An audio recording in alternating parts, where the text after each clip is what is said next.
Hi everyone, my name is Glenn Bartley and welcome to another YouTube video. Today I wanted to talk to you a little bit about some gear. I've been getting a lot of emails lately about which is better, which should I buy, the 300mm f4 lens or the 400mm f5.6 lens. So I thought I'd shoot a little video to talk about these two lenses, both of which are really good lenses. So let's talk about the 300 first. Obviously, seems like a shorter lens, which it is, but it's a 300 f4 lens, which means that even if you're shooting with one of the non-pro Canon bodies, you can slap a teleconverter on there and ultimately you wind up with a 420mm f5.6 lens. So in terms of focal length, you're not losing a lot. The other thing you're gaining with the 300mm lens is image stabilization, which the 400 does not have, which can be a really nice advantage.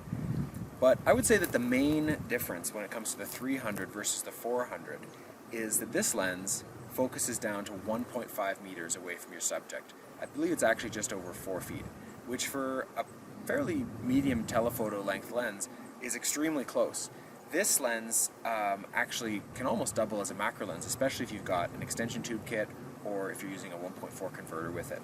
Things down to about, a beetle or a dragonfly size, this is plenty of lens for that. And the nice thing is that as a macro lens, it gives you a bit of working distance. So what about the 400? Why would anyone buy this if this one is so good? Well, I would say that this one is a little bit lighter and a little bit better balanced for flight shooting.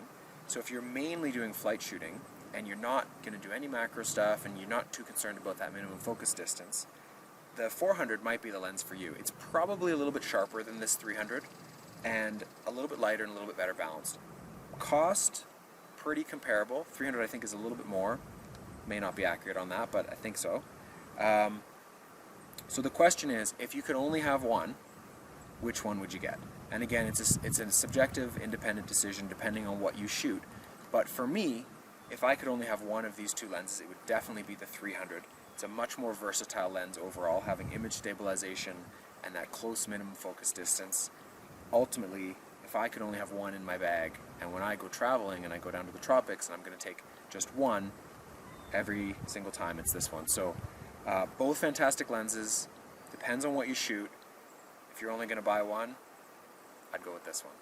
Thanks for watching. We'll see you again soon.